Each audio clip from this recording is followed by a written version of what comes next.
سبيل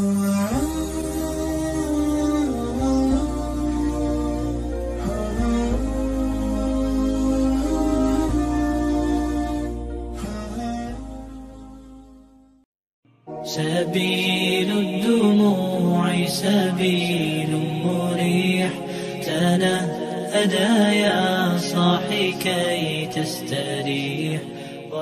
السلام عليكم ورحمة الله وبركاته.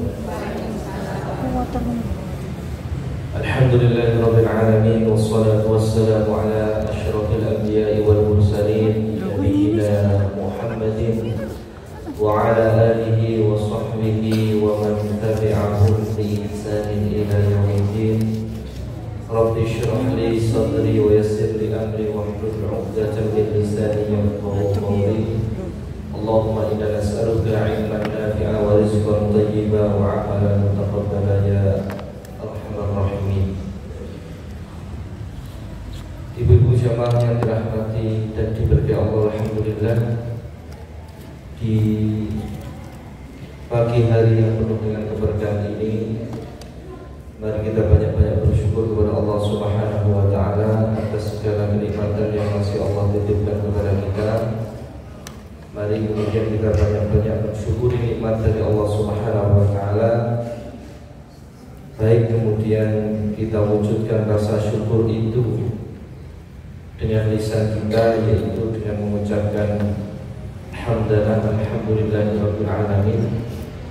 Termasuk kemudian kita syukuri segala kenikmatan yang Allah berikan itu dengan cara kita yakini bahwasanya tidaklah kenikmatan yang Allah berikan kepada kita ini melainkan semuanya atas izin dari Allah Subhanahu wa taala. Agar jangan sampai kemudian nikmat yang kita rasakan, yang kita dapatkan saat ini, itu kemudian menjadikan kita sombong bahwasanya ini hasil usaha saya sendiri, tidak ada bantuan apapun dari Allah. Ini kemudian tentunya kita bersyukur kepada Allah Subhanahu wa taala. Termasuk mari kemudian kita mensyukuri nikmat Allah Subhanahu wa taala dengan bentuk syukur yang paling tinggi, yaitu dengan cara kita pergunakan nikmat yang Allah berikan untuk lebih taat lagi kepada Allah Subhanahu wa taala. Jadi mensyukuri nikmat sehat itu kita lakukan salah satunya di samping kita menjaga kesehatan itu sendiri, termasuk kemudian kita pergunakan waktu sehat, kita pergunakan waktu luang untuk kemudian lebih mendekat lagi kepada Allah Subhanahu wa taala. Ibu-ibu yang dirahmati Allah, alhamdulillah, ini pertemuan yang kesekian kalinya di tempat ini, meskipun dengan suasana yang sangat berbeda, karena saya lihat alhamdulillah bangunannya sudah semakin bagus. Mudah-mudahan amal jariah yang kemudian panjenengan salurkan ke masjid ini itu kemudian menjadi salah satu amal jariah untuk panjenengan semua, amin ya rabbal alamin. Ibu-ibu jamaah rahimani wa rahimakumullah, tema kita pada pagi hari ini yaitu tentang senjata seorang mukmin. Tentu ketika kita mendengarkan kata-kata senjata, mungkin yang terlintas di benak kita, apa senjatanya ini kayak tembak, sedikit perang, apa kemudian kendaraan tempur dan lain sebagainya. Maka ibu jamaah rahimani wa rahimakumullah, yang akan kita pelajari, yang kita akan bahas bersama-sama pada pertemuan ini, yaitu tentang salah satu senjata dari seorang mukmin, yaitu adalah doa. Ya, doa. Memang kemudian ada dalam satu riwayat dengan lafaz yang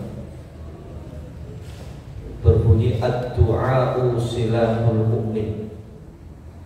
yang kemudian ini sering kemudian disandarkan, sering dikatakan bahwasanya ini merupakan sabda dari Nabi kita Muhammad SAW, yang artinya kurang lebih doa itu senjatanya orang mukmin. Tapi kalau kemudian kita katakan bahwasanya ini merupakan sabda dari Nabi kita Muhammad SAW, sepertinya kurang tepat. Karena kalau kita lihat bahwasanya para ulama kemudian diantaranya Syekh Al-Albani, beliau kemudian mengatakan bahwasanya lafaz yang artinya doa itu senjata seorang mukmin ini hadisnya dihukumi maudhu atau palsu. Artinya jangan sampai kemudian kita mengatakan doa ini senjatanya orang mukmin sebagaimana disabdakan Nabi. Ini jangan kita katakan seperti itu. Akan tapi ada sabda Nabi yang lain yang maknanya itu hampir mirip, yang kemudian hadis ini berkualitas sahih atau memang berasal dari Nabi kita Muhammad SAW.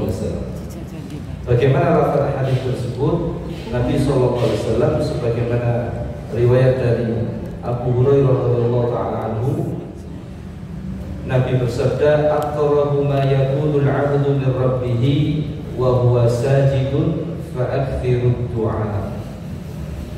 Kata Nabi kita Muhammad SAW dari Abu Hurairah radhiyallahu taala anhu, Rasulullah SAW beliau bersabda, Aqrab ini kemudian maknanya yang paling dekat. Sebagaimana kemudian kita sebutkan afdol. Afdol namanya apa? Lebih utama. Nah itu kata-katanya mirip. Afdol, aqrab, ahsan. Apa ahsan? Lebih baik. Kalau hasan baik, kalau ahsan lebih baik. Belajar bahasa Arab ya. Ahsan, ajmal, aqrab, a'la yang lebih tinggi. A'la. Nabi SAW bersabda, "Aqrabu ma yakunu al-'abdu min rabbih wa huwa sajidun fa aktsiru du'a." Keadaan seorang hamba yang paling dekat dengan Rabb-nya, dengan Tuhannya, wa huwa sajidun, yaitu ketika dia dalam keadaan sujud. Fa aktsiru du'a, kata Nabi, maka perbanyaklah doa pada saat itu. Jadi ternyata ada satu kondisi di mana posisi kita, kedudukan kita itu kemudian sangat dekat sekali dengan Allah Subhanahu wa taala, yaitu ketika kita dalam kondisi sujud. Ya. Artinya sujud yang selama ini kemudian kita lakukan, khususnya ketika sholat wajib itu, sebenarnya ada kondisi atau waktu yang sangat mahal yang ternyata mungkin sampai saat ini kita belum bisa maksimalkan. Soalnya pas dijak sujud rotok suwe disambat, apa menelek pas posisi nopo hilang. Ya sujud ke suwe, kemarin pas saya kalau sujud suwe, ya. Padahal kemudian itu adalah waktu yang paling dekat antara kita dengan Allah Subhanahu wa taala. Maka perintah dari Nabi Muhammad SAW, fa'aktsiru du'a, perbanyaklah doa. Nah, kita ini agak lucu sebenarnya tentang urusan doa ini. Kita ini doanya biasanya ketika dalam kondisi terdesak, pas posisi loro baru dungo, pas posisi senang, pas posisi rezeki akeh lalu dungo, mari sholat terus langsung pulang. Tapi pas kowe gak iso bayar utang sholat terus itu. Padahal kemudian doa itu tidak terbatas hanya ketika kita dalam kesulitan. Maka ibu yang rahimani wa rahimakumullah, ya, ada beberapa pembahasan terkait kemudian berdoa dalam keadaan sujud. Ya, yang pertama yaitu memperlama sujud terakhir untuk berdoa. Ya. Biasanya ada orang yang ketika sholat khusus dia letakkan di sujud yang terakhir sebelum tahiyat akhir, itu sujudnya dia pakai agak lama. Ya, dijelaskan bahwasanya ternyata tidak ada dalil baik dari Al-Quran maupun dari hadis yang menganjurkan untuk memperlama sujud terakhir dalam sholat. Ya. Akan tapi memang sebagian imam, maksudnya di sini imam sholat, melakukan sujud terakhir agak lama, salah satunya sebagai isyarat kepada makmum bahwasanya sujud tersebut adalah sujud pada rakaat yang terakhir. Ya, tapi tidak ada dalil khusus. Artinya yang mau sujud ketika rakaat terakhir agak lama boleh, yang tidak sujud dengan lama pun boleh. Ya, karena tidak ada tuntunan secara khusus. Ya, yang penting ketika sujud lama, ketika rakaat terakhir gak sampai 14 ke 10. Ya, apalagi kalau posisinya sholat tarawih misalnya, itu rawan tertidur. Ya, tahu-tahu wis podo salam kabeh iki. Astagfirullah, sujud kok suwe iki Pak, dungo suwe. Tapi kok sampai imami salam kok gak beranjak bangkit, kemudian cari alasan. Ya. Jadi ini kemudian tentang berdoa ketika sujud. Jadi boleh dilakukan, boleh tidak. Kemudian terkait berdoa ketika rukuk dan sujud, ya, yang mana doa itu berasal di dalam Al-Quran. Dalam hal ini sahabat Nabi kita Muhammad SAW yang bernama Ali bin Abi Thalib radhiyallahu taala anhu, beliau mengatakan, nahani Rasulullah sallallahu alaihi wasallam an aqra'a raki'an aw sajidan. Jadi ada larangan khusus yang kemudian disampaikan oleh Nabi kita Muhammad sallallahu alaihi wasallam, yang mana Khalifah Ali bin Abi Thalib, beliau kemudian mengatakan, Rasulullah, beliau melarangku untuk membaca Al-Quran ketika rukuk dan sujud. Jadi pernah ada larangan dari Nabi tentang tidak diperkenankannya baca Al-Quran ketika sujud dan rukuk. Ya. Beda ketika kemudian ketika setelah baca Al-Fatihah kemudian baca surat apapun boleh dibaca. Ya, tapi khusus posisi rukuk dan sujud tidak boleh kemudian baca surat. Saking kemudian ini sujudnya kok suwe misalnya. Sholat apa yang sujudnya lama atau rukuknya lama? Sholat apa? Gerhana. Sholat gerhana. Dalam satu rakaat berapa kali rukuk? 4. Dalam satu rakaat. Oh, satu rakaat 2. Dalam satu rakaat 2 kali rukuk. Itu pun rukuknya lama. Tapi mungkin ada yang tidak tahu, misalnya ketika rukuk itu dia bacaannya mungkin terbatas hanya sedikit. Subhana rabbiyal azim, subhana rabbiyal azim, subhana rabbiyal azim. Tenang.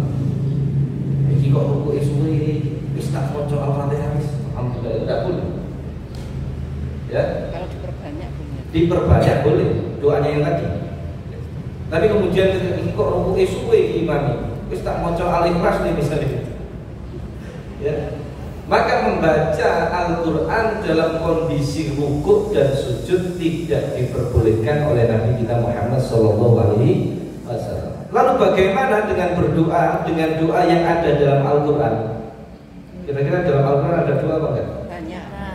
Salah satunya Rabbana atina fid dunya hasanah wa fil akhirati wa qina adzabannar. Dungane wong budal umroh sing gak apa donga. Wis pokoke donga iki tok gitu. Ya. Karena kadang kasihan ketika melihat beberapa jamaah yang apalagi jamaah haji. Kalau jamaah umroh itu rata-rata biasanya umroh wis pisan pindho pindho ping papat berapa kali. Tapi kalau jamaah haji itu rata-rata ya tidak pernah ke sana, ya tidak pernah persiapan. Ketika tahu-tahu manasik haji, jika ibu mau mandu lah. Akhirnya kata mau kaji ini stres. Woi, kok ibadah haji kok tuh mana wakil kan? Putaran pertama mau jadi, putaran kedua mau jadi. Akhirnya stres. Ya, makanya kemudian dipermudah wis bondo donga napa? Rabbana atina. Ya, ini hanya cerita saja. Ya. Tahun kemarin kan jamaah haji memang dikhususkan yang lansia, luar biasa banyak. Makanya ngapunten bahasanya kalau jumlah jamaah yang meninggal dunia pada tahun 2023 itu rekor terbanyak sekitar 700-an berapa? Indonesia, ya. Indonesia saja. Jadi itu kemudian tentang doa. Ya. Pertanyaannya bagaimana kalau kemudian berdoa dengan doa yang berada di dalam Al-Quran, sementara kita mau berdoa ketika sujud? Maka jawabannya ini tidak masalah ketika kita berdoa dengan doa yang bersumber dari Al-Quran. Seperti Rabbana atina fid dunya hasanah wa fil akhirati hasanah wa qina adzabannar. Kenapa kemudian kok boleh? Karena niatan kita bukan baca Quran. Niatan kita untuk doa. Makanya harus tahu apa kemudian yang dibaca ketika sholat. Sayangnya kan kemudian kita ini sholat bertahun-tahun tapi gak ngerti apa sih diwaca, ini yang menjadi masalah. Ini antara donga, apa pujian, apa kemudian tasbih, ya ini kemudian jadi masalah. Kemarin keliru sih diwaca hadis kan gitu, bahaya. Makanya kemudian kalau bahasanya orang-orang ketika tahun baru itu kan ada resolusi 2024. Jadi kan gak ada resolusi ini, betul gak ada. Harus ada. Misalnya saya kasih contoh misalnya 2023 sholat masih bolong-bolong, 2024 sholatnya putus jangkau kan gitu. 2023 sholatnya masih sendirian misalnya, 2024 sholatnya harus berjamaah. 2023 misalnya sodako isi 1.000, 2024 sodako isi 1 juta. Itu namanya resolusi, ya. Termasuk kemudian dalam urusan sholat kita harus juga perbaiki. Kalau kemudian sebelumnya sholat kita tidak ngerti bacaan yang kemudian kita baca dalam sholat kita, maka di tahun ini harus kita perbaiki. Sampai kemudian Allah Akbar gak ngerti-ngerti ini bahaya. Bacaan pertama takbiratul ihram Allah Akbar. Allah benar ini nomor ya bahaya. Baru kemudian iftitah itu bacaannya apa, artinya apa, maknanya apa, Al-Fatihah maknanya apa. Jadi bisa khusyuk. Nah kita ini kemudian sholatnya tidak bisa khusyuk, salah satunya itu kemudian karena tidak ngerti apa yang kita baca. Akhirnya kemudian yang gak ngerti, mau baca surat apa gak ngerti. Terus pokoknya melo imam mulai awal salam ya bareng. Boy kira atau rokas bapak dalam ngerti. Itu jadinya. Maka jamaah rahimahullah, dalam hal ini ketika sujud, tadi kan saya sampaikan, ketika sujud kita diperintahkan untuk memperbanyak doa, dan boleh berdoa dengan doa-doa yang ada di dalam Al-Quran. Tapi niatannya bukan untuk baca Quran, niatannya untuk berdoa. Karena doa yang terbaik tentu doa yang diajarkan oleh Allah Subhanahu wa Ta'ala langsung di dalam Al-Quran, atau kemudian yang telah disabdakan oleh Nabi kita Muhammad SAW di dalam sabda-sabdanya. Maka jamaah rahimahullah, di pertemuan pagi ini insyaallah kita akan bahas 7 catatan mengenai doa. Ya. Mungkin ada di sini yang tidak pernah doa. Ada bu? Dalam hidupnya saya tidak pernah doa. Semua yang saya dapatkan ini hasil dari kerja keras saya. Saya tidak pernah minta sama Allah. Ya. Siapa yang mengatakan seperti itu? Qaul. Apa yang dikatakan? Semuanya ini hasil dari usaha saya. Makanya kalau kemudian kita punya usaha, punya bisnis, ya, itu jangan sampai muncul keluar dari ucapan mulut kita, ini hasil dari kecerdasan marketing saya. Jangan seperti itu. Tapi harus kemudian kita yakini bahwasanya kesuksesan kita dalam hal apapun itu kemudian salah satunya adalah ada izin dari Allah Subhanahu wa Ta'ala. Poin yang pertama jamaah rahimani wa rahmatullah, mengapa doaku tak kunjung terkabul? Ada yang punya doa belum terkabul? Banyak. Ada yang sudah terkabul? Banyak. Artinya ada doa-doa yang kemudian sudah kita minta kepada Allah dan sudah dikabulkan. Ada sebagian doa yang kemudian mungkin belum dikabulkan oleh Allah Subhanahu wa Ta'ala.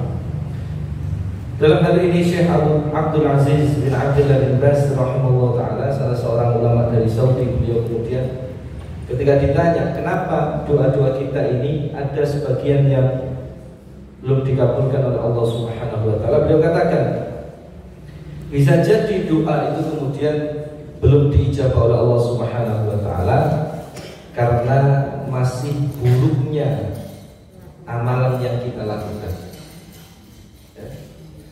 Artinya ketika doa kita belum dikabulkan, maka yang harus kita lakukan itu evaluasi diri. Aku doa mulai biyen jalur apa misalnya? Jangan kayak doa minta apa kamu? Minta sehat.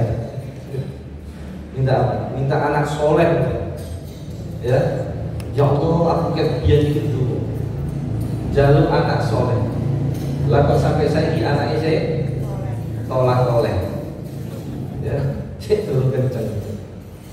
Itu kemudian jangan kemudian nyalahkan apa kemudian ikhtiar kita. Paling aja gak bisa ditungani ya gimana. Jadi bahaya. Tapi kemudian koreksi diri kita. Ya. Apakah kemudian kita masih melakukan sesuatu yang kemudian tidak diridhoi oleh Allah Subhanahu wa Ta'ala? Entah kemudian karena kita masih ada maksiat misalnya, entah kemudian kita masih menyakiti orang lain misalnya, ya, atau juga kata beliau disampaikan bisa jadi karena makan makanan yang haram, ya. Makan makanan yang haram. Kira-kira kalau makanan yang haram contohnya apa? Kenapa bu? Hasil korupsi. Nawale. Ngente timbangan. Ngente timbangan. Nawale. Nawale. Riba. Nawale. Politik ya, makanan haram. Iya, karena makanan yang halal itu lebih banyak. Tapi kemudian kita sering lupa Ya, bahwasanya Allah ini kemudian berikan makanan itu lebih banyak yang halal dibandingkan yang haram. Ya. Saya pernah kemudian sekitar bulan kemarin kalau nggak salah, itu saya dapati bahwasanya ternyata di daerah Batu dan Malang ini ada problem yang sangat besar terkait sembelihan ayam. Itu problem yang sampai sekarang belum selesai. Para ustadz, para kiai hanya bisa menyampaikan keluhannya. Yang namanya ustadz ya hanya bisa menyampaikan. Kalau urusan regulasi dan lain sebagainya ada urusan pemerintah. Tapi ternyata problemnya ini tidak selesai sampai sekarang. Problemnya yaitu saat ini sangat terbatas sekali orang yang ngerti tentang bagaimana sembelih ayam yang benar. Bahkan di Batu kemarin itu ada pelatihan dari 30 peserta yang ikut. Itu yang tidak lulus ada 3. Sembelih ayam itu ada yang tidak lulus. Ya. Di pasar Batu saya dapat info dari teman saya kemarin, karena saya juga ikut pelatihan untuk daftarkan produk halal. Itu yang punya sertifikat halal penyembelihnya itu hanya ada 2. Pasar di Malang itu kemudian saya dikabari sama teman saya juga sesama mubalik itu juga sama. Bahkan pedagangnya juga tidak tahu. Si dagang kan biasanya di drop ya. Dia di drop, wis pokoknya tuku pirang kilo ya wis marun dodolan di pasar. Itu juga dia enggak. Makanya ketika kemudian MUI Malang coba terjun, misalnya terjun payung, maksudnya terjun turun ke pasar, coba ngecek dan mengedukasi, ngasih tahu di satu lapak itu kemudian coba ngecek KB kan suwe, wis diambil satu tempat saja. Itu ketika dikumpulkan kepala-kepala ayam, itu kan biasanya pun dipotong. Itu ternyata ditemukan sekitar 15 kepala ayam yang sembelihannya tidak sempurna. Saya kasih sedikit karena ini di Malang ini. Coba saya bagikan penjelasan.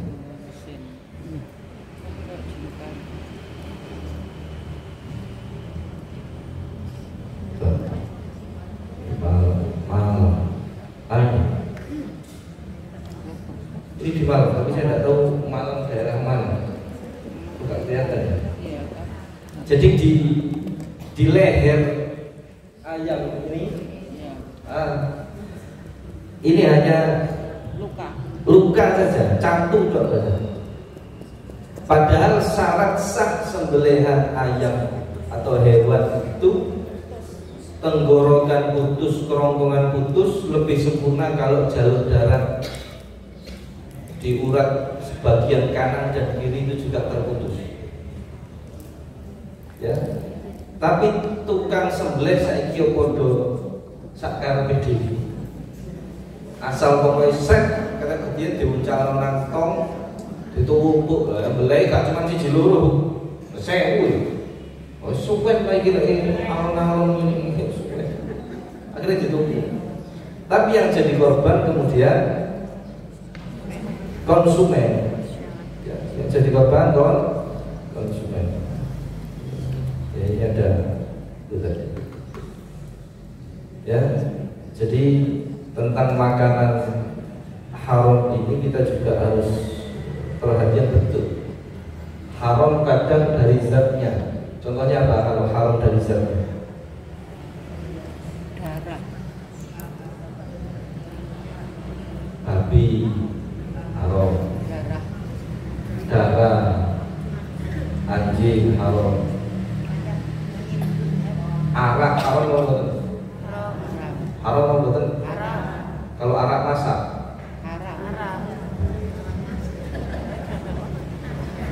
Arak masak, ada yang pernah tahu arak masak? Tahu.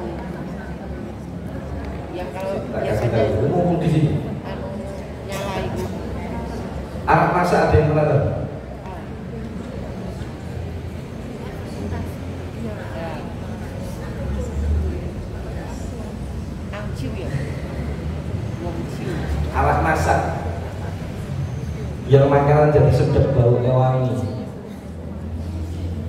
Kalau bahasanya smoky, karena bisa terbakar, makanan agak dibakar sedikit. Ini sering kita temui di masakan Chinese. jangan katakan Cina, Chinese. bahkan makanan Jawa pun ada. Rata-rata nasi goreng, mie goreng. Saya sampai di sekitar 2 bulan yang lalu. Saya kalau beli nasi goreng itu mesti tak deketin orangnya yang jual. Saking penasaran saya, bener nggak? Tak angkat di botolnya tetap. Saya angkat aja. Beli, ya sudah, kadang beli dibungkus tapi ya dibuang aja. Tapi saya ngeceknya satu. Tapi tanpa sentuhan yang jual, tidak jualannya ngadep sana. Dua ini itu bisa dipakai di nasi goreng. Sementara yang satu ini disebut sebagai saus tape. Oh, saus tape. Saus tape arak gentong. Saya dulu sempat setelah beralih dari paling sego goreng Jawa kalau ternyata dia pakai yang gentong ini. Saus tape. Ya. Tapi saya katakan mungkin tidak semua, mungkin tidak semua. Jadi kalau jenengan ada yang pengusaha nasi goreng, coba cek lagi, ya cek lagi. Karena itu menjadikan sesuatu yang asalnya halal tercampur haram. Padahal sego goreng mie goreng ya enak, kalau tidak bunyi banyak udah. Tapi itu kemudian problem yang terjadi di masyarakat kita. Ya.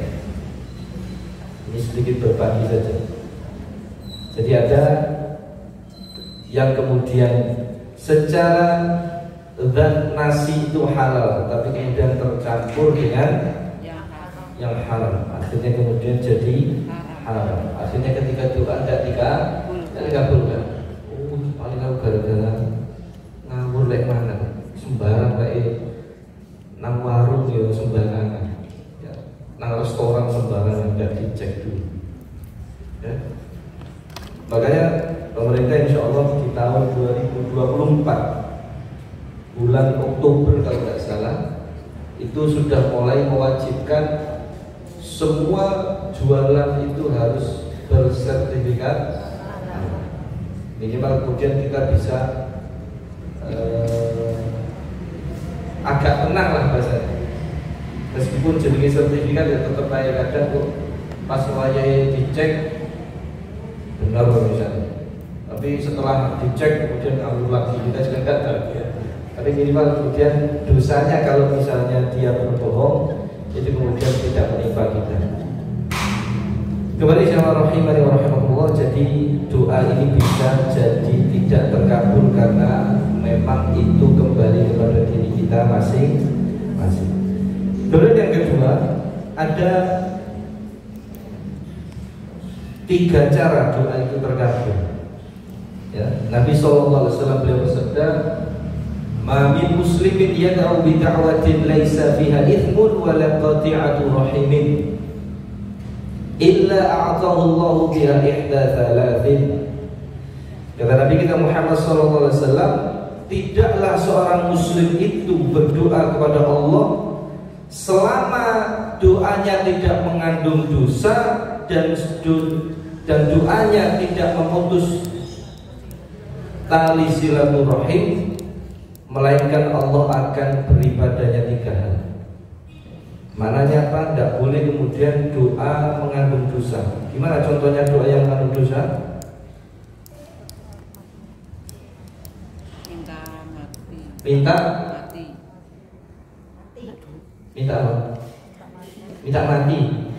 Ya Allah, matikan tetangga saya. Halo ya. Doa yang mengandung dosa ini apa? Ya Allah, apa? Mudahkan korupsi saya biar tidak ketahuan. Mengandung dosa. Ya Allah, mudah-mudahan perilaku bohong saya tidak diketahui orang. Ya. Ya Allah, semoga kecurangan yang saya lakukan ini tidak terketahuan misalnya. Mengandung dosa. Ya. Atau kemudian memutuskan tali silaturahim. Ya, dan ini penting. Ya.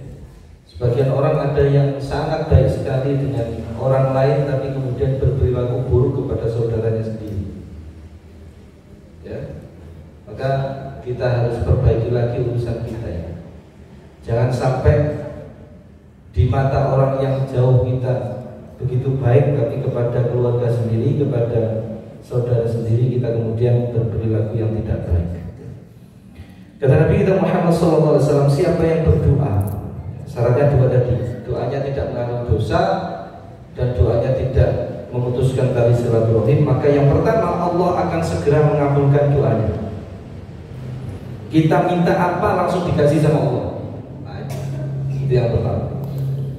Yang kedua, Allah akan menyimpannya baginya di akhirat nanti. Bisa jadi kemudian tidak dikabulkan sama Allah, misalnya, ya Allah saya minta rumah yang nyaman, ya Allah saya minta rumah istana yang luas, yang isi kulkas penuh semua, misalnya gitu. Kendaraan mahal semua, tapi nggak perlu bayar pajak, gitu. Doa-doa kita itu bisa jadi kemudian disimpan oleh Allah Subhanahu Wa Taala, nanti dikasih di akhir. Maka kita harus bersyukur. Ya Allah, saya dari dulu itu doa minta rumah yang bagus. Kenapa sampai umur segini saya juga belum punya rumah? Bisa jadi kemudian sama Allah disiapkan di surga. Sebenarnya seperti itu. Ya. Atau kemudian yang ketiga, Allah akan menghindarkan darinya kejelekan yang semisal. Ya, apa maksudnya? Karena doa kita kemudian oleh Allah Subhanahu Wa Taala diganti dengan Allah kemudian jaga kita dari satu musibah. Ya. Meskipun mungkin doa kita bukan tentang musibah itu, tapi karena kita terus berdoa kepada Allah Subhanahu Wa Taala, maka akhirnya kita terhindar dari satu musibah. Jadi insya Allah pernah kita alami semua, insya Allah kita alami. Jika misalnya tiba-tiba hampir terserempet misalnya, alhamdulillah meh ketabrak misalnya, bisa jadi juga karena kemudian doa-doa kita kepada Allah Subhanahu Wa Taala. Maka jangan pernah bosan untuk berdoa. Kalau Tuhan takut mau kecil orang tahu dijawab. Ya bisa jadi kemudian kemungkinannya ada dua ini, dua yang terakhir ini. Apakah kemudian doa kita akan dikabulkan nanti ketika di akhirat, atau kemudian doa kita itu diganti sama Allah, yaitu Allah hindarkan kita dari musibah. Ya, jadi tidak mesti kemudian kita doa minta sesuatu langsung Allah berikan pada saat itu dengan wujud yang kemudian kita inginkan. Tidak selalu. Ya. Kemudian jemaah rahimani wa rahimahullah, para sahabat kemudian mengatakan, wahai Nabi, kalau kemudian seperti itu maka aku akan lebih banyak lagi berdoa kepada Allah. Maka Nabi kemudian mengatakan, Allahu Akbar, insya Allah Allah akan lebih banyak lagi mengabulkan doa-doa kalian. Artinya jangan sampai kita beranggapan Allah tidak mendengarkan doa kita. Nah, apalagi doanya seorang ibu, doanya orang tua, itu luar biasa. Saya sampai katakan, ibu itu tidak perlu mengangkat tangan itu saja. ambil uang kamu kemudian dungu itu ustazah. Nah iya, makanya kita harus hati-hati.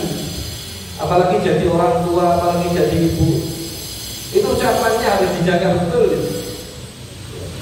Ngamuk nang anak ini. Wah, orang yang tos, wah orang yang tos mana? Wah, orang kau itu, orang kau itu. Coba, ya. Jadi harus bisa jaga mulut, jaga ucapan kita, khususnya kalau kemudian kita ngomong ke anak kita. Ya. Para jamaah rahimani wa rahimakumullah. Poin yang ketiga, doa ini kemudian bisa menolak takdir. Loh, apa maksudnya ini bisa menolak takdir? Dari Salman Al-Farisi radhiyallahu ta'ala anhu, dia berkata bahwasanya Rasulullah Muhammad SAW bersabda, la yaruddul qada'i illa du'a wa la yaridu fil umri illa al-bir. Ya, yang dapat menolak takdir itu hanyalah doa, yang dapat menambah umur hanyalah amal kebaikan. Ya. Apa maksudnya doa bisa menolak takdir? Itu maknanya dua kata ulama. Yang pertama, kalau seseorang tidak berdoa, maka takdirnya seperti itu saja. Ya. Makanya kemudian doa itu bisa ada kemudian doa tolak bala untuk menolak musibah. Tapi apakah kemudian kita keluar dari takdir yang Allah tuliskan? Jawabannya tidak. Karena semua yang kita lakukan ini, bahkan sebelum kita lahir, itu sudah tertulis. Yang ada hanya pilihan sama kita. Ya. Makanya tidak boleh kemudian nyalahkan takdir ketika bermaksiat. Yang rame-rame sekarang kan misalnya, mohon maaf, ada orang yang LGBT gitu, yang mengatakan, wah aku udah tinggi takdir Gusti Allah. Itu jawabnya gampang tuh. Berikut, lek wonten yang nomor sanjang bilang kemudian, misalnya, kenapa kamu mencuri? Loh ini kan sudah takdirnya Allah. Gimana jawabnya? Ada yang bisa? Ya dikeplak aja. Wah, gitu. Loh, aku bilang kok, ini dia takdirnya Allah. Artinya apa? Seseorang itu kemudian bisa memilih. Apakah kemudian dia ikut jalan kebenaran, apakah kemudian dia jalan kesesatan. Itu bisa milih. Dan pilihan yang dia lakukan itu semuanya sudah menjadi takdir dari Allah Subhanahu wa ta'ala. Maka tidak boleh kemudian kita berandai-andai dengan sesuatu yang sudah terjadi. Contoh misalnya, ya. Contoh misalnya, semoga tidak terjadi. Kemudian kita misalnya kecelakaan misalnya, ya, mudah-mudahan. Setelah kejadian kita tidak boleh kemudian mengatakan bahwasanya coba aku mangga metu omah pasti gak kejadian ini. Itu tidak boleh. Itu namanya menyalahi takdirnya Allah. Jadi sesuatu yang sudah terjadi, entah masalah, entah musibah, itu semuanya harus kita terima sebagai ketentuan dari Allah Subhanahu wa ta'ala. Terus tidak usah kemudian berandai-andai. Umpama anakku misalnya gak tak jauh pasti dari tidak usah. Ya, jadi itu penting. Kemudian makna yang kedua, maknanya doa bisa menolak takdir itu, kalau seseorang berdoa maka takdir itu akan dijalani dengan mudah. Yang terjadi seakan-akan takdir yang jelek itu tertolak. Maknanya apa? Ketika seseorang berdoa dan doanya itu dijawab oleh Allah Subhanahu wa ta'ala, maka misalnya dia mendapati ada musibah, ada ujian, maka insya Allah dia hadapi ujian itu dengan lebih sabar. Misal contoh kehilangan anggota keluarga, ya. Ketika kemudian dia maknai bahwasannya hilangnya anggota keluarga itu sudah jadi ketetapan Allah, maka insya Allah dia bisa lebih sabar. Wallahi saya kemudian ngalami ini, ya. Saya kan dulu rencana haji itu sama ibu saya 2020 berdua. Itu sudah sampai suntik meningitis, sudah siap berangkat itu. Ternyata kemudian COVID, corona. Di tahun selanjutnya ternyata yang boleh berangkat yang di bawah 65, ya benar. 65, nggak jadi berangkat.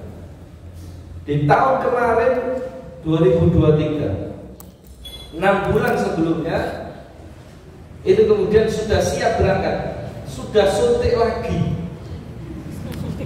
Suntik terus saya. Ada wajib kalau ini, wajib. Itu kemudian suntik berdua, saya sama ibu saya. Ya. Qadarullah kemudian ibu saya wafat dulu. Akhirnya ibu saya tidak jadi berangkat. Saya sudah nggak arep 2023 ini mau berangkat. Tapi ternyata nama saya karena sudah pelunasan sudah masuk, yus berangkat sendirian. Ya. Yang saya temui kemudian di sana itu saya lihat orang-orang yang sudah tua. Saya bayangkan ibu saya. Itu ya bahasanya namanya haji beda sama umroh. Haji itu beda sama umroh. Kalau umroh itu 3 jam selesai dengan umroh. Umroh tinggal pakai kemudian ihram, dengan kemudian tawaf 7 kali, jalan-jalan itu. Kemudian ya ini sa'i lah, sa'i 7 kali sudah tahun selesai. Tapi kalau haji butuh berharian, ya, wukuf kemudian pertama kemudian di Mina misalnya. Itu kemudian ya namanya di tempat terbuka, ya panas gak kira-kira. Ya panas meskipun ada AC blower dan lain sebagainya. Tapi posisi kemudian ada blower yang gak jalan, ya panas. Itu masih pakai ihram, geser ke Arafah itu sih panas aneh. Geser ke Musdalifah malam-malam. Yang sampai kejadian kemarin katanya sampai siang nggak dijemput, sampai jam 2 saya baru nyampe ke tenda lagi jam 2. Padahal mulai datang di Musdalifah itu jam 12 malam, full penuh orang, ya. Kemudian balik lagi setelah Musdalifah, balik lagi ke Mina untuk lempar jumroh lagi. Itu jalan kaki 4 kiloan sekitaran jalan kaki.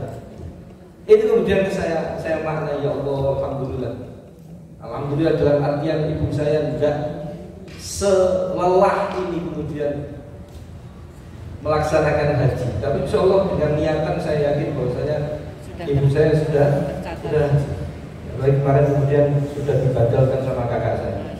Jadi kemarin berangkat 5, ya, seharusnya berangkat 2, sama Allah ganti ternyata berangkat ber-5. Nah, ini kita harus maknai bahwasanya takdir yang Allah tentukan itu lebih baik dibandingkan saya harus melihat ibu saya kemudian kesulitan dalam menghadapi melaksanakan haji. Saya pikir memang ini kemudian Allah ingin selamatkan, ya. Jadi seperti itu, jamaah rahimani wa rahimakumullah. Kemudian poin yang keempat, faedah dari berdoa dengan lirih, ya. Jadi doa ini kemudian sebisa mungkin kita berdoa minta sama Allah, tidak perlu sambil teriak. Ya.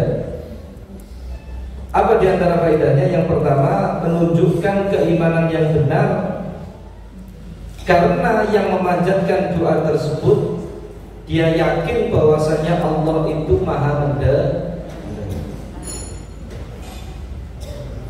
Jangankan kemudian kita ucapkan lirih, di batin naik kena Allah Ta'ala. Allah tahu. Urusan batin ini ya agak berbahaya kalau mereka batin ibu niki nang anak ya. Berbahaya. Apalagi kalau kemudian jenengan yang punya anak-anak di pesantren, anak itu batin welek tok akhirnya nang pesantren ya welek tok.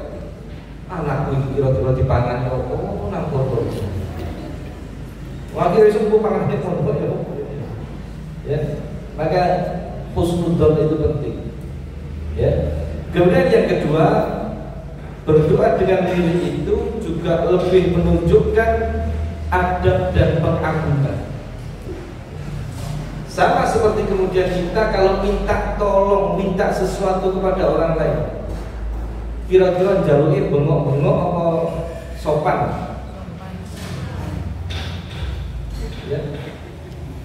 Kira-kira jalur misalnya kate golek tangan, kira-kira bengok-bengok apa? Malero kafe, saya boleh bengok-bengok nyilih duitnya, mesti lirik-lirik. Ya, yuk aku butuh lagi, kalau 1 juta mulai. Ya, jadi ini termasuk adab berdoa dengan lirik. Ya, lirik itu kemudian apa yang kita baca itu minimal kita bisa mendengarkan sendiri. Kalau bahasa dalam sholat itu sir. Jadi baca sir itu bukan di batin, tapi lisan tetap berkecap, tetap berucap, minimal yang dengarkan kita sendiri. Jadi ketika sholat itu bukan kemudian Al-Fatihah itu di batin, mingkem tok. Itu bukan sir itu namanya, itu dalam hati. Tapi kalau sir itu kemudian masih ada ucapan Alhamdulillah, minimal dia ya, tentu nggak terlalu keras sampai mengganggu jamaah atau yang sebelahnya. Kemudian yang ketiga, berdoa dengan lirik itu menunjukkan kekhusyuan. Ya, karena ketika berdoa dengan lirik itu insya Allah lebih khusyuk, tidak sambil teriak-teriak, apa mana joget-joget. Jadi kita itu mau berarti senang gitu. Yang keempat, menunjukkan keikhlasan. Bahwasanya orang yang benar-benar minta berdoa sama Allah itu dia doanya benar-benar ikhlas. Bukan kemudian ingin sesuatu yang tidak baik. Kemudian yang kelima, berdoa dengan lirik juga lebih mudah untuk merasuk, menghimpun dalam hati. Ya. Doa, apalagi kalau kemudian panjenengan dimudahkan untuk umroh misalnya, untuk haji, itu kemudian doa itu lebih terasa khusyuk. Ya, ketika kita ucapkan dengan lirik dibandingkan doa sing lek jenengan umroh haji itu mesti wonten kelompok-kelompok sing lek wae donga buang ya, sama askar sampai pernah kalau kemarin kejadian itu didatangi sing pucuan pimpinan sing bagian maca buang iya. Opana Andina orang banati mereka apa ini sampai sama askar sama tentaranya itu dari pinggir itu doa ke tengah. Akhirnya kapan dibangun? Itu ganggu orang lain. Kita lagi khusyuk doa sendiri sambil jalan sambil tawaf dan lain sebagainya. Oh, dia mau teriak-teriak. Itu kan ganggu. Kemudian jamaah rahimahullah, faedah yang lain, tentu doa yang lemah lembut ini dengan lirik menunjukkan kedekatan orang yang berdoa dengan Allah Subhanahu wa Ta'ala. Sebagaimana kemudian doanya Nabi Zakaria ketika berdoa kepada Allah Subhanahu wa Ta'ala dalam Al-Quran surat Maryam ayat 3, idh nada rabbahu nidaan khafiyyan. Nabi Zakaria berdoa kepada Allah Subhanahu wa Ta'ala tidak dengan berteriak, tapi dengan suara yang lebih lembut. Ya, bahkan Nabi SAW pernah menegur orang yang berdoa dengan suara yang keras, Nabi katakan, lirikkanlah suara kalian, kalian tidak berdoa pada sesuatu yang tuli dan tidak ada. Lirikkan. Kalian itu doanya sama Allah, kalian doanya itu sama yang maha mendengar. Tidak perlu kemudian teriak-teriak mari sholat kemudian dongone Pak Abu Bakar. Akhirnya sing liyane yo bingung iki dongo karepe dhewe. Kalau dongone beda ya. Doa dengan lirik lemah lembut, dengan khusyuk. Ya, kata Nabi kita Muhammad SAW, yang kalian seru, maksudnya yang kalian minta itu Allah. Sedangkan Allah itu maha mendengar dan Allah maha dekat. Ya. Kemudian yang ketujuh, doa yang dibaca lirih itu tidak akan menjadikan kita mudah untuk capek. Tentu berbeda dengan doa kalau sambil teriak-teriak. Ini sampai jam berapa? 9:30. 9:30. Alhamdulillah. Ada tanya jawab Ya. Ustaz. Kenapa? Ada tanya jawab. Tanya jawab mungkin soal. Kemudian yang keempat, di antara faedah berdoa dengan lirih yaitu tentu lebih selamat dari was-was dibandingkan doa yang dikeraskan. Ya. Kenapa? Karena bisa jadi ketika doa dengan dikeraskan itu bisa menjadikan seseorang itu dengan doanya itu ingin dipuji oleh orang lain. Dungo banter, kayak bahasa Arab. Ini berarti dungo ini kencang dengan bahasa ini. Akhirnya dungo ini gak kepingin Allah. Dungo ini ingin dapat puji. Ini harus kita jaga betul. Mungkin apal dungo, pakai apal dungo kan? Akhirnya jadi timbul rasa sombong. Kemudian yang kesembilan, di setiap nikmat itu pasti ada yang hasad, ada yang iri atau ada yang dengki. Maka termasuk dalam doa ada saja yang iri baik sedikit atau banyak. Ya. Maka lebih baik kalau kemudian doa itu dilirikkan agar tidak ada yang iri dengan doa kita. Misalnya ada yang doa, ya Allah, ambil untuk banter. Alhamdulillah, wis iso tuku kulkas. Sing pinggire kono sing tuku kulkas kene sing panas gitu. Ya Allah, muga-muga kulkas sing tak rusak. Oh itu. Siji domba itu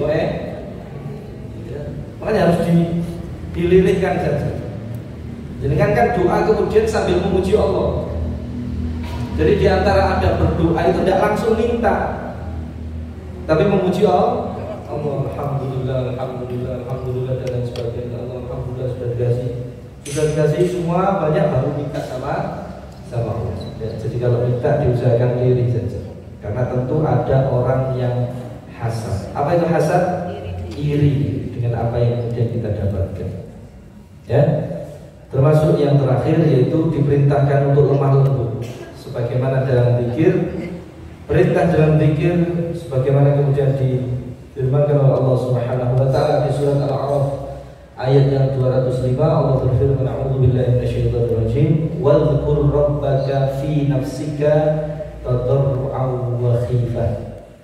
Sebutlah nama Tuhanmu, berzikirlah, memanggil nama Tuhanmu, ingat nama Tuhanmu, fi nafsika dalam hatimu, tadarru'a dengan merendahkan diri, wa khifah dan dengan rasa takut, wa dunal jahri minal qaul dan dengan tidak mengeraskan suara, bil huduwi wal asal di waktu pagi dan petang, wala takum minal ghafilin dan janganlah kamu termasuk orang-orang yang lalai.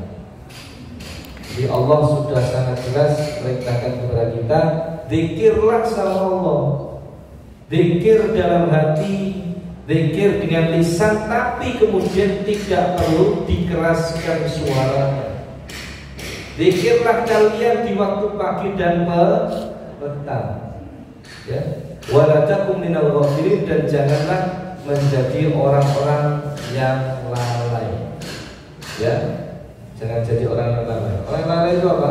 Orang yang tidak pernah ingat sama Allah. Ilingi pas wayai sorot, pas wayai sepuenak nggak tahu dikir, pas wayai uripe penak rezeki akeh wis lali nggak tahu dulu. Itu namanya orang yang lalai. Kemudian yang kelima, jamaah rahimani wa rahimakumullah, yaitu berdoa sesudah sholat. Allah Subhanahu wa taala berfirman, a'udzubillahi minasyaitonir rajim, fa idza faragta fansab wa ila rabbika farghab. Dan Allah Subhanahu wa taala, maka apabila kamu selesai dari satu urusan, fansab, maka kerjakanlah dengan sungguh-sungguh urusan yang lain. Ya. Jadi seorang muslim, seorang mukmin itu tipenya orang yang tidak kemudian mudah berleha-leha. Penggawean siji mari siji ning maneh. Ibarat. Apalagi ibu tangannya wae. Siji nyetrika, bulang anak, bau-bau. Kan dikatakan gitu. Ibu-ibu itu bisa multitasking. Bapak-bapak multitasking langsung error. Ibarat kayak HP apa komputer, kalau ibu-ibu buka aplikasi bawahnya itu nggak hack. Kalau ibu-ibu, kalau bapak-bapak buka cici lurus itu fokusnya hanya satu. Supaya penggawean siji ya siji itu kemarin sampai kan kayak bisa pilihan. Ya. Maka jamaah rahimani wa rahimakumullah, dalam hal ini Ali bin Abi Thalib berkata, dari Ibnu Abbas dia berkata, jika engkau telah selesai dari sholat atau dari ibadah, maka berdoalah. Ini yang menjadi alasan, menjadi dari sebagian ulama diperbolehkan berdoa setelah sholat fardu. Ya, Ibnu Qayyim mengatakan bahwasanya masih boleh berdoa setelah membaca zikir ba'da sholat. Ya. Namun berdoa dalam sholat, berdoa ketika sujud tadi itu lebih afdol, karena saat itu orang yang sholat sedang bermunajat, minta sama Allah. Artinya doa itu tidak mesti setelah sholat. Di dalam sholat ketika sujud tadi kita bisa berdoa. Setelah sholat pun, setelah zikir baru kita berdoa. Karena maknanya doa itu minta, zikir itu mengingat, memuji Allah. Makanya kemudian kan diantara rangkaian dari zikir setelah sholat, gimana rangkaiannya? Rangkaiannya gimana? Setelah salam belum? Istighfar dulu. Gak langsung mari salam, ya Allah, jalur Allah, jalur dulu. Zikir dulu, ya, karena bisa jadi sholat yang kita lakukan itu kurang sempurna. Di istighfar, astagfirullah, astagfirullah, astagfirullah, Allahumma tassalam, dan seterusnya. Lalu setelah zikir selesai, angkat tangan doa, boleh, tidak ada masalah. Ya, atau kemudian di dalam sholat tadi sudah boleh. Kemudian yang keenam, berdoa dengan selain bahasa Arab dalam sholat. Wah, ini penting. Ya. Berdoa dengan selain bahasa Arab dalam sholat. Kita ambil kemudian penjelasan dari Al-Imam An-Nawawi rahimahullah ta'ala. Beliau jelaskan, untuk doa yang ma'thur, apa yang ma'thur? Yang berasal dari Quran dan hadis Nabi. Artinya doa ini sudah ada di dalam Al-Quran, doanya sudah diajarkan sama Allah, diajarkan sama Nabi. Itu kata Imam Nawawi ada 3 pendapat. Ya, yang pertama, bagi yang tidak mampu berbahasa Arab, maka dia boleh baca terjemah. Contohnya tadi, Rabbana atina fid dunya hasanah wa fil akhirati hasanah wa qina adzabannar. Nah, itu kalau jenengan tidak mampu berbahasa Arab, maka boleh dibaca artinya. Tapi kok iku wali, karo Arabe gak roti. Iya. Ya. Ini pendapat yang benar ya. Akan tetapi bagi yang bisa berbahasa Arab, maka dia tidak boleh untuk baca terjemahannya. Artinya lebih utama pakai berbahasa Arab di dalam sholat, khusus dalam sholat. Kalau di luar sholat jangan mau donga sambil melaku, sambil nyetir, sambil dagang dan lain sebagainya, pakai doa bahasa apapun insya Allah. Ya. Dikatakan pendapat yang pertama, jika ada orang yang bisa berbahasa Arab tapi kok tetap pakai terjemahannya, maka sholatnya batal. Bahaya. Pas wae sujud, ya Allah, omah sing apik, ya Allah. Bingung omah mana akhirat lali sing dipikir orang dunia. Kemudian pendapat yang kedua, untuk doa yang berasal dari Al-Quran dan Sunnah, dari hadis Nabi. Pendapat yang kedua, boleh baca terjemahan bagi yang bisa berbahasa Arab ataupun tidak. Nah, ini pendapat yang kedua. Ya, jadi dengan sakit bahasa Arab mboten boleh baca terjemahan. Tapi doa yang berasal dari Al-Quran atau hadis Nabi. Pendapat yang ketiga, tidak boleh membaca terjemahan baik yang mampu berbahasa Arab atau tidak, karena pada saat itu tidak disebut darurat. Artinya pendapat ini kemudian yang ketiga mengatakan tidak boleh baca terjemahan sama sekali. Lek kepengin donga di dalam sholat maka kudu apalan bahasa Arab. Ya. Dan itu kemudian doa-doa yang berasal dalam Al-Quran dan hadis Nabi. Itu kalau doanya yang berasal dari Quran dan hadis. Adapun kalau doa yang tidak berasal dari Quran dan hadis, donga boleh dewi, gaya dewi, ya, ngerangkai dewi. Ya. Doa yang tidak berasal dari Al-Quran dan hadis dengan selain bahasa Arab, bahasa Indonesia, bahasa Jawa, bahasa Turki, ya, maka tidak diperbolehkan meskipun ada perbedaan pendapat dan bahkan sholatnya menjadi batal.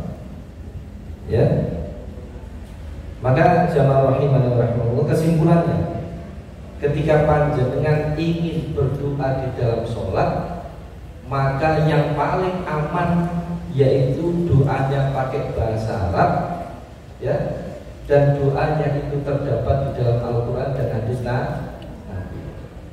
Terus PR saat ini, jenengan pengen donga nopo, coba digoleki ten Quran wonten nopo. Insyaallah tinggal ketik Google muncul sebelum. Yang penting mangke dicek malih, dongane iki bener kok Quran apa ora. Ojo-ojo terus karangan wong dhewe. Ya. Jadi kalau ingin berdoa dengan bahasa Arab dalam sholat boleh. Lebih amannya yang kemudian sudah diajarkan Allah dalam Al-Quran atau kemudian yang ada dalam hadis Nabi. Kemudian yang terakhir, yang ketujuh, nanti ada tanya jawab kalau memang ada pertanyaan. Berdoa tidak perlu terlalu diperinci. Apa contohnya berdoa diperinci? Detil. Ya Allah pengen omah, ombone 10 meter, Warnane kuning, warnane kuning, lawange telu, sumure. madhep neta. Buku apa disebut? Lagi maca donga kok maca planning kate bangun iki. Akhirnya RAB ini sing diwaca. Ya. Tidak perlu. Atau kemudian ya Allah minta mobil warna merah-merahnya ini, sing tahu sak mini, sing pajepe sak mini, tidak perlu. Ya. Jadi berdoa tidak perlu terlalu diperinci. Abdullah bin Mughaffal pernah mendengar putranya berdoa, ya Allah, jika aku masuk surga berikanlah kepadaku istana berwarna putih di sebelah kanan surga. Ingin ngapling di surga. Ya. Maka ayahnya kemudian mengatakan kepada anaknya, wahai anakku, jika berdoa mintalah pada Allah surga dan mintalah agar dijauhkan dari neraka, karena aku pernah mendengar Rasulullah SAW bersabda, akan datang pada umat ini orang-orang yang berlebihan dalam bersuci dan berlebihan dalam berdoa. Ya, jaluk sepeke sing macam-macam. Ya Allah, jaluk jodoh sing do wanteng, do putih, Sugih. sugih, akeh, soleh umroh berminggu, haji bertahun, yo gawe enak ngono. Berbentuk Si haji. angan-angan. Jadi jamaah rahimahullah, di antara catatan 7 hal yang berkaitan dengan berdoa. Intinya jangan pernah kemudian kita merasa bahwasannya saya tidak perlu doa, hidup saya sudah nikmat seperti ini. Tapi kita perlu untuk terus berdoa meskipun terkadang Allah tidak memberikan apa yang sesuai dengan doa kita. Sebagaimana tadi, bisa jadi kita berdoa kemudian Allah kabulkan dengan sesuatu yang kita minta langsung. Bisa jadi itu kemudian sama Allah nanti ditunda dikasih di akhirat. Bisa jadi kemudian oleh Allah Subhanahu wa taala dengan doa kita Allah jauhkan kita dari musibah. Misal contoh kemudian, ya Allah, apunten bahasanya, ya Allah minta pasangan yang baik. Bisa jadi kemudian dapatnya ya pasangan yang jelek, yang kurang baik. Nanti sama Allah dikabulkan di akhirat, dikasih ngapi wis bahasanya gitu. Bidadari. Ya diganti. Dan bidadari. Ya. Atau misalnya ya Allah, misalnya ngapunten bahasa, ya Allah minta keturunan ya Allah. Bisa jadi sama Allah kemudian kita tidak dikasih keturunan ya, bisa jadi. Tapi kemudian nanti di akhirat kita dikasih yang banyak, bahkan lebih dari apa yang kita minta. Karena yang kita harus yakini bahwasanya yang Allah berikan pasti yang terbaik. Sedangkan yang kita minta belum tentu baik.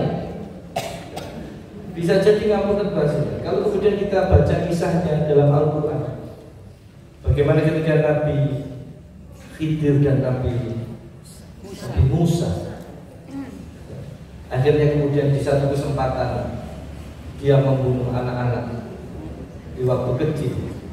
Di satu kesempatan beliau kemudian membangunkan rumah yang sempat mau roboh.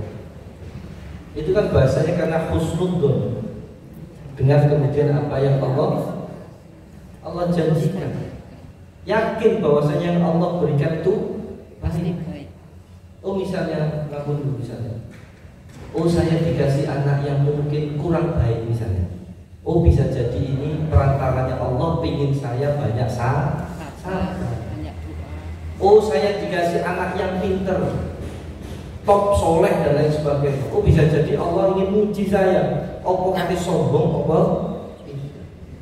Oh kemudian Allah Subhanahu wa taala mungkin tidak beri saya ngapunten bahasanya keturunan. Oh bisa jadi mungkin ketika saya dikasih keturunan saya malah jauh dari Allah. Seperti itu. Sama ketika kita dikasih harta. Bisa jadi kita minta doa sama Allah harta yang banyak ternyata sama Allah tidak dikasih. Karena bisa jadi ketika kita dikasih harta yang banyak kita malah sombong. Kan kata sing bisa bahasa ngapunten. Ketika masih kekurangan, masih terbatas, sedekah yakin. Tapi mulai sugih malah tambah berikan, sedekah malah gak ya. Malah kemudian tambah sugih, kendaraannya tambah apik, malah tambah adol ke masjid. Soalnya bensin ini kakean kayak isi. Itu uang plus ada malah selatan, waktu, boyo dan lain sebagainya. Ya. Maka kita harus yakini bahwasanya semua takdir yang Allah berikan kepada kita adalah keputusan yang terbaik. Tinggal kita sabar atau kemudian kita bersyukur.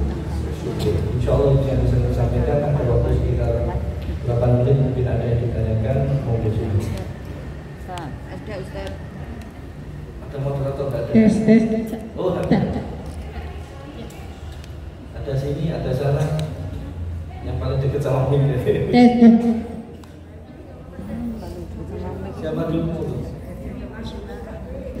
Assalamualaikum warahmatullahi wabarakatuh. Waalaikumsalam. Pak Ustaz, tadi dikatakan kalau sujud dan ruku tidak boleh ngaji, tidak boleh baca Quran. Tapi kalau di luar sholat, apa boleh ngaji dengan posisi seperti sujud? Seperti sujud posisinya. Boleh apa enggak? Terima kasih. Ngaji Quran. Di luar sholat. Iya, di luar sholat. Alhamdulillah. Pertanyaan penting. Yang jenengan nanti tidak salah. Ya.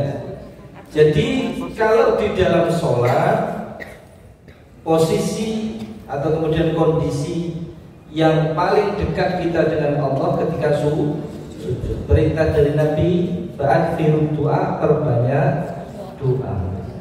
Adapun ketika di luar sholat, maka ketika kita ingin baca Al-Quran, maka baca dengan kondisi yang terbaik di tempat yang terbaik. Bagaimana kalau misalnya sujud? Cukup ketika sujud apa? Ketika baca Quran, sujud tilawah. Sujud tilawah. Artinya tidak perlu kemudian baca Quran sambil sujud. Ya, nggak perlu. Jadi kalau di luar sholat baca Quran ya duduk biasa, atau sambil jalan, atau sambil nyetir mobil, tidak ada masalah. Ya. Adapun sujudnya ketika baca Quran di luar sholat itu ketika sujud tilawah saja, dan itu pun tidak baca Quran. Ya, tapi baca doa. Wallahu ta'ala alam bisawab. Mungkin itu mungkin. Matur. Jazakumullah khairan. Yang depan dulu monggo. Terima kasih Ustaz. Tentang tadi keterangan yang kelima tadi Ustaz tentang berdoa sesudah sholat. Slide kelima nih. Saya itu pernah mendengar kajian tentang ternyata di situ di bait terakhir, di kalimat terakhir itu namun berdoa dalam sholat lebih afdol karena saat itu orang yang bersolat sedang bermunajat dengan Allah. Tapi yang saya pernah dengar itu tidak, yang afdol itu tidak ada doa setelah sholat Ustaz. Maksudnya tidak mengangkat tangan setelah sholat karena berkeyakinan ya doa itu di dalam sholat tadi, di dalam sujud. Terus saya itu mengamati Ustaz. Saya setelah mendengar kajian itu, terus saya mengamati para jamaah laki-laki itu saya amati kok sebagian besar iya ya. Jadi beliaunya itu mereka hanya zikir terus habis itu berdiri terus mengerjakan sholat rawatib itu Ustaz. Apa Ustaz? Itu penjelasannya gimana Ustaz? Terkait kemudian berdoa setelah sholat, ini memang kemudian ada yang berpendapat bahwasanya tadi dikatakan kan di zaman tadi Al-Imam Ibnu Qayyim beliau kemudian mengatakan masih boleh berdoa, artinya tidak ada masih boleh berdoa setelah membaca zikir sholat. Makanya saya tadi sampaikan jangan langsung doa setelah salam langsung doa Allah minta umat. Zikir dulu diselesaikan, zikir diselesaikan. Setelah zikir selesai, memuji Allah selesai, kemudian baru berdoa. Ya, bukankah kemudian ketika kita zikir pagi setelah sholat subuh, kemudian kita zikir setelah sholat subuh itu zikir kan? Setelah itu kemudian zikir pak, zikir. Bukankah kemudian di dalam zikir pagi itu juga ada doa? Iya, ada doa banyak sekali bahkan. Ya, makanya kemudian disebutkan oleh Imam Ibnu Qayyim, bukan kok kemudian menyalahkan orang yang tidak berdoa setelah sholat, dan ya masih boleh berdoa setelah baca zikir sholat. Ya. Tapi kemudian boleh katakan, namun berdoa dalam sholat itu lebih utama karena saat itulah orang sholat itu sedang bermunajat kepada Allah. Artinya ingatkan ini, jangan sampai kemudian orang berpersepsi, punya pikiran sholat itu bukan doa, ini keliru. Padahal sholat itu rangkaian dari doa. Akhirnya orang kemudian ada yang berpikiran keliru, sholat ya sholat, dongo ya dongo. Ini yang keliru. Jadi kata beliau, paling afdol doa di dalam sholat. Tapi kalau misalnya mau doa setelah sholat boleh, tapi setelah zikir. Nah, itu poinnya di situ. Ya, jadi itu tidak bertentangan. Ya, itu tidak bertentangan. Nah, kalau seperti itu. Oke. Yang penting zikirnya dulu. Kalau mau doa setelah sholat, zikirnya dulu diselesaikan. Setelah itu mau doa silakan. Jangankan doa, mau keluar dari masjid juga boleh. Ya, dan lain sebagainya. Itu insyaallah Allah Ta'ala. Yang lain ini terakhir mungkin kurang dikasih. Assalamualaikum warahmatullahi wabarakatuh. Waalaikumsalam warahmatullahi wabarakatuh. Ada pertanyaan. Pertama tentang doa dalam sholat itu apa setelah sujud, saat sujud itu apa itu bisa doa dengan tanpa kita sendiri atau harus dengan bahasa Arab? Itu yang pertama pertanyaan. Yang kedua tentang zikir doa bersama-sama itu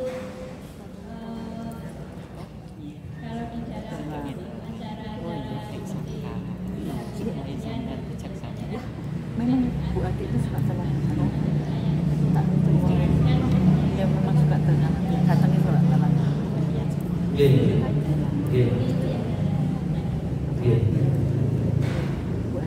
Saya jawab yang kedua dulu. Doa bersama-sama yang dikeraskan misalnya. Misalnya saya nanti doa itu kemudian dengan ini misalnya. Boleh apa tidak? Jadi maksud dari tidak dikeraskan itu jenengan doa sendiri yang itu tidak perlu untuk diamini orang lain, tapi jenengan keraskan. Ya. Adapun misalnya satu orang berdoa kemudian yang lain mengamini, tentu harus terdengar dengan orang yang mau mengamini, karena jangan sampai kemudian salah doa. Yang sekarang terjadi itu banyak salah doa. Ya, yang satu mimpin doa, yang lain ngamini. Doanya ternyata Allahumma gfirli wali walidayya warhamhuma kama rabbayani shaghira. Itu doa awake dhewe jenengan ngamini tok. Gak melok kecipratan. Nah iya, Allahumma gfirli itu ya Allah ampuni aku tok dhewe. Makanya dia bareng-bareng Allahumma gfir lana, ya Allah ampunilah kami. Adapun kalau Allahumma gfirli berarti aku donga kayak awake dhewe. Jenengan mboten kula bagi. Lah gunanya kemudian ketika doa, misalnya saya mimpin doa kemudian jenengan amin. Gunanya untuk mengeraskan biar jenengan tahu apa yang dibaca. Karena banyak yang kemudian dungane gremeng awe di karena amin itu. Padahal ternyata imamnya dungane gaya awe dhewe misalnya. Apa sih? Dungo gaya awe dhewe. Saya sering menemukan itu. Loh ini dungo nomor aja kok malah dungo awe dhewe. Kudune Allah maghfir lahu kok jadi Allah maghfir dulu ya. Nah, kita niatnya jamaah ini doakan si mayit yang kemudian mau diberangkatkan misalnya. Kenapa kemudian dia doa sendiri? Nah itu pentingnya ketika doa yang dikeraskan. Jadi makna tidak boleh dikeraskan itu kalau jenengan doa sendiri maka tidak boleh dikeraskan. Adapun ketika misalnya saya memimpin doa, misalnya ketika penutupan, maka saya keraskan sementara jenengan kemudian tinggal mengamin. Ya. Termasuk kemudian ketika zikir setelah sholat. Zikir setelah sholat itu lebih utama dilakukan sendiri-sendiri. Tapi boleh nggak misalnya bareng-bareng? Sebagian ulama memperbolehkan, tapi tujuannya sebagai pengajaran saja. Tidak perlu dirutinkan. Contohnya kalau misalnya saya di pesantren sekarang, anak-anak saya suruh zikirnya bareng-bareng. Soalnya nggak bareng-bareng turu, kapal. Ya. Tapi kalau kemudian santri sudah tidak ada, jamaah kemudian orang-orang biasa seperti ini, jamaah akhirnya yang sebelumnya ketika masih ada santri jamaah itu belajar bareng-bareng, setelah kemudian santrinya pulang, jamaah bisa zikir sendiri-sendiri. Jadi tujuannya litaklim, hanya untuk ngajar. Kemudian pertanyaan yang pertama tadi apa? Boleh sujud dengan bahasa berdoa ketika sujud dalam sholat pakai bahasa sendiri. Nah, itu kan saya sebutkan di sini, ya. Pendapatnya Imam Nawawi itu kemudian mengatakan doa yang tidak maktur, doa selain dari Al-Quran dan hadis, ya, dengan selain bahasa Arab tidak diperbolehkan, ya. Dan ini kemudian dalam mazhab Syafi'i sholatnya jadi batal. Ya, doa yang tidak berasal dari Quran dan hadis, ya, dan selain bahasa Arab, artinya bahasa Indonesia. Ya Allah, ini anak soleh, sampai bahasa Indonesia, ya. Dan itu kemudian tidak berasal dari Quran dan hadis, tidak diperbolehkan. Makanya saya tadi sarankan, jenengan kalau mau doa di dalam sholat, maka jenengan harus punya hafalan doa-doa dalam Al-Quran. Itu pun kata ya, minimal Rabbana atina fid dunya hasanah. Hasanah itu semua sudah kebaikan semua. Ya anak soleh itu masuk hasanah, rumah yang nyaman dan lain sebagainya itu juga termasuk hasanah kebaikan. Nah tentu insya Allah taala bisa. Wadah yang terakhir. Kalau nggak diucapkan, ya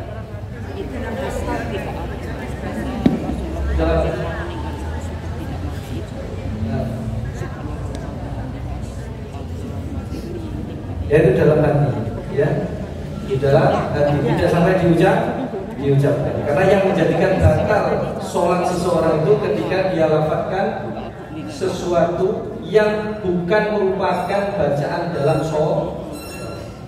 Wallahu ta'ala bisawab. Kalau batin boleh bisawab. Habis insyaallah. Satu lagi bonus terakhir. Bonus terakhir.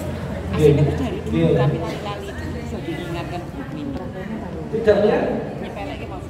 Nggih. Ustaz Hasim Azhari yo mengingatkan lagi itu sampai. Lagi kan misalnya cek perkara itu lagi ini cek kasih dikan ini tadi cendu banget. Setelah saya istiqomah kan. Jadi kalau urusan adopsi apa tidak itu kemudian ada hukum fikihnya sendiri. Ya, yang kemudian dibahasakan sebagai ngangkat anak itu juga harus kita pikirkan bahwasanya nasabnya anak itu tidak boleh disambungkan kepada orang lain. Ya, artinya tidak boleh yang bukan anak kita kemudian kita sambungkan kepada diri kita.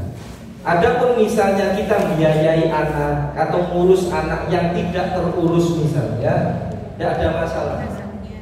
Ya, tapi kita harus tetap taati aturan yang kemudian berlaku dalam agama kita. Contoh aturannya memang salah satunya kalau misalnya ngadopsi yang jelas itu kemudian bukan anak kita, maka tidak boleh nasabnya disambungkan ke kita.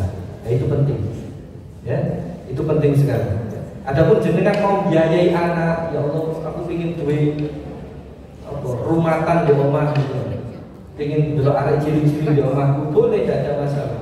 Ya, yang penting kemudian tetap taati aturan agama. Ya misalnya tadi, tidak boleh kemudian dinasabkan sama diri kita. Oh iya anakku, ya, jadi tetap boleh.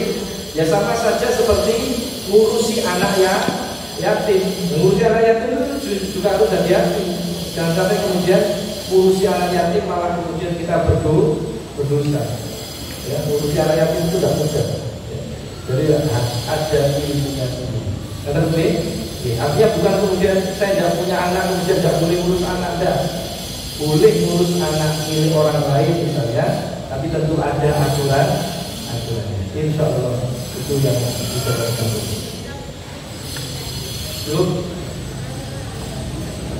Cukup insya Allah ini yang bisa kami sampaikan.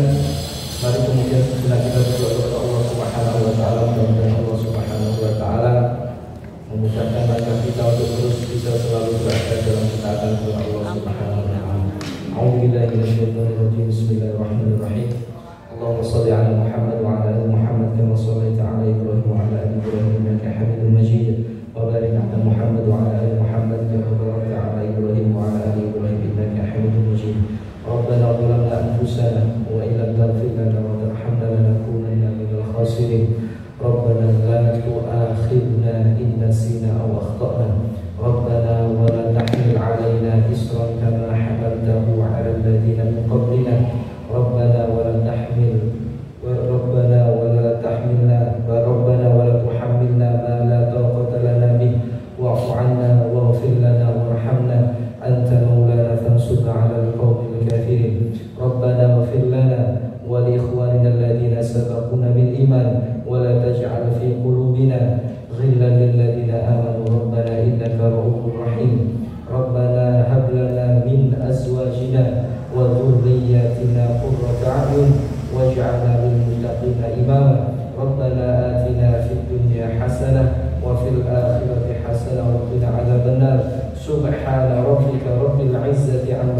yasifun wa salamun ala al-mursalin walhamdulillahi alamin. Demikian yang bisa saya sampaikan, ada kurang dan lebihnya saya mohon maaf. Wallahu ta'ala a'lam bissawab. Wassalamualaikum warahmatullahi wabarakatuh. الله ربي والإسلام ديني ومحمدا رسول الله.